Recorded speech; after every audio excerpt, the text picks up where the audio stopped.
L'équipe de Suisse qui après un grand euro se retrouve avec un nouvel entraîneur. Murat Yakin a fait ses débuts avec la Nati et dans cette nouvelle vidéo Parlons Football, on se demande est-ce qu'il est le bon choix pour notre équipe nationale.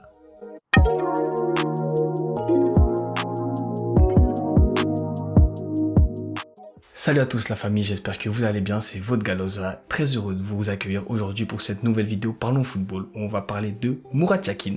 Et avant de commencer, j'aimerais passer un grand merci à mon ami Emmanuel de Ballsplat qui m'a beaucoup aidé pour cette vidéo qui propose du contenu sur le foot suisse, très intéressant, il tweet en anglais, il y a des articles aussi en allemand et en français que j'ai d'ailleurs réalisé et c'est pour ça que je vous partage cette plateforme qui est très intéressante et qui m'a beaucoup aidé aujourd'hui pour cette vidéo. Le sujet de la vidéo, vous l'aurez deviné, c'est le nouveau sélectionneur de l'équipe de Suisse, Murat Yakin. Qui est-il?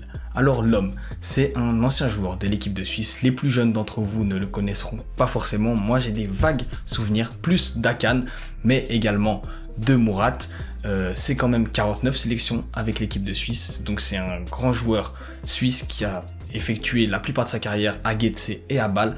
Il a ensuite été entraîneur, passé par pas mal de clubs, mais principalement à Thun, où il a accédé à la Super League, puis un passage d'une saison au FC Lucerne avec une belle finale de Coupe de Suisse et une deuxième place derrière le grand FC Bâle qu'il va d'ailleurs rejoindre la saison d'après pour remporter 2 titres nationaux, une très belle campagne en Europa League aussi, une demi-finale, tenir tête au grand Tottenham Hotspurs, battre 2 fois à l'aller et au retour sur la campagne de Ligue des Champions d'après le grand Chelsea.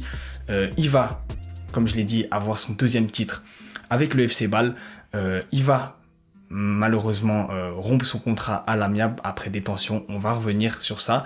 Il a ensuite passé par le Spartak Moscou où ça a été là un grand échec et c'est là qu'a commencé un petit peu la dégringolade pour Murat Yakin sur sa carrière d'entraîneur. 6e place, il quitte sa place en Russie. Il va ensuite vagabonder en Suisse, revenir à Getse, ça s'est mal passé à Sion pour lui. 2 passages à Schaffhouse où il était juste avant de rejoindre le poste de l'équipe nationale. Et donc c'est un petit peu une descente aux enfers, entre guillemets, que Murat Yakin a effectué jusqu'à arriver aujourd'hui au poste de la Nati. Maintenant qu'on s'est intéressé à l'homme, on va voir le choix. Pourquoi Murat Yakin a été sélectionné pour être le nouvel entraîneur de la Nati? Il faut savoir que Murat Yakin en 2014, il a refusé l'équipe nationale pour succéder à Ottmar Hitzfeld. Il avait été convoité, il a refusé, il a décidé de rester à Bâle où il a quitté le club juste après. Mais donc il avait déjà été sollicité par l'ASF. Pour ce qui est de la situation avec Vladimir Petkovic que vous connaissez bien, on était un petit peu stressé. Il y avait des grands noms qui étaient sortis. On pense évidemment à Wenger, à Joachim Löw, à Martin Schmidt, à Urs Fischer. C'était compliqué pour le coach de l'Union Berlin. Il y avait aussi Lucien Favre. Moi j'en rêvais depuis longtemps, on le savait, ça allait être compliqué. Donc on peut le dire, Murat Yakin était presque un choix un petit peu par défaut, dû au fait qu'il avait déjà été sollicité, qu'il a quand même un statut en Suisse, et on peut dire, même si ça nous surprend, que c'est un petit peu un choix logique qui a été fait par l'ASF. Maintenant, on va s'intéresser rapidement aux difficultés. Et la première difficulté qu'on peut énoncer, c'est évidemment le timing. Le timing est très mauvais. Murat Yakin dispose de 1 an et demi, moins d'1 an et demi avant la Coupe du Monde, pour qualifier justement cette Nati pour la Coupe du Monde qui se déroulera au Qatar. Donc c'est un timing assez short où il arrive un petit peu en roue de secours après le départ de Vladimir Petkovic, donc c'est déjà une première difficulté. La deuxième difficulté que Murat Yakin peut rencontrer est sûrement le fait qu'il passe de la Challenge League et donc du FC Schaffhouse à la Nati et à la scène internationale. Je dis pas que le pas est trop grand, mais il y a quand même un sacré écart. Je doute pas des capacités de Murat Yakin car ça reste un grand entraîneur suisse avec un très beau palmarès, mais la marche peut être un peu grande.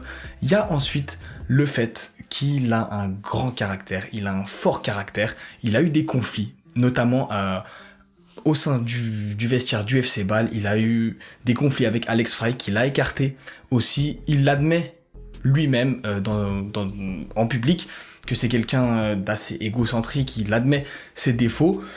Ça peut être aussi une qualité, mais ça on le verra plus tard parce qu'il a quand même mûri je pense. Et la dernière difficulté, c'est le fait que lui, il veut passer du système de 3 défenseurs de Vladimir Petkovic à 4 défenseurs. Je veux pas forcément juger son choix, Il faut savoir que je tourne cette vidéo juste après le match face à la Grèce. Donc il a joué la première mi-temps à 3 défenseurs, puis ensuite à 4. Je ne veux pas forcément juger ça parce qu'il manque beaucoup de cadres. C'est un match amical. Mais voilà, c'est quelque chose qu'on va suivre, qu'on doit suivre et qu'on ne peut pas se permettre de juger à l'instant T. On passe maintenant aux qualités de Murat Yakin. Il y en a beaucoup et la première, c'est le fait justement qu'il a un fort caractère. Paradoxal avec ce que j'ai énoncé avant, mais cette prise de maturité qu'il a pu prendre au fil des années, on a vu notamment sur cette première sélection un Murat Yakin assez calme, mais qui reste quand même avec un fort caractère, quelqu'un de charismatique. C'est une très bonne chose pour la Nati. On attendait forcément un grand nom, on voulait quelqu'un d'un peu plus charismatique que Vladimir Petkovic. On l'a eu avec Murat Yakin et je pense que c'est une très grande qualité. Il y a ensuite le fait que Murat Yakin est un ex-international suisse. Il a un gros statut par rapport à cette équipe.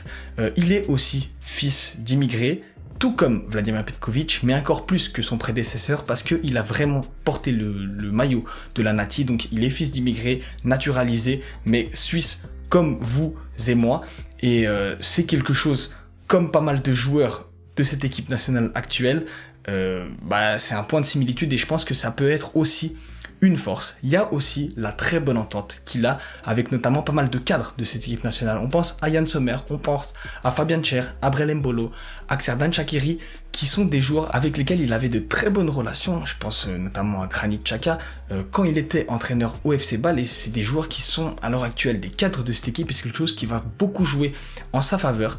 Et il y a aussi le fait que même s'il veut changer de dispositif, il a quand même les mêmes idées de jeu. Il veut prôner un football assez offensif en transition, peut-être encore plus que Vladimir Petkovic. Il est aussi connu pour avoir une rigidité défensive et tenir très bien tactiquement ses équipes, donc c'est forcément un très gros point positif pour notre Nati. Pour clôturer cette vidéo, mon avis rapidement sur Murat Yakin, avec tous les points que j'ai énumérés, le fait que c'était un petit peu un choix par défaut et notre roue de secours, comme je l'ai dit, je pense que ça reste quand même un bon choix. Je suis assez curieux de voir ce que ça va donner. Je suis assez enthousiaste. Je viens de voir le match face à la Grèce, on a vu de belles choses. Même si notre effectif est décimé en ce moment, je pense que sur l'ensemble de la qualification, ça devrait le faire. Murat Yakin, voilà, c'est quelqu'un qui, quand j'étais petit, j'ai gardé de très bons souvenirs, même si j'étais encore tout jeune. Donc je suis forcément enthousiasmé, j'ai envie de voir ce que ça va donner. Je pencherai quand même, voilà, vous l'aurez compris, sur le positif. Très curieux de voir la suite. Voilà la famille, c'est la fin de cette petite analyse concernant Murat Yakin, notre nouveau sélectionneur. Elle me tenait à cœur, elle était aussi assez demandée par les gens de mon entourage, les gens qui me suivent, donc j'étais obligé de la sortir, c'est le bon moment, il a fait ses débuts et on va suivre ça de très près. En tout cas, c'était un plaisir de vous avoir proposé cette vidéo, on se retrouve très prochainement pour un PL Live, bisous la famille.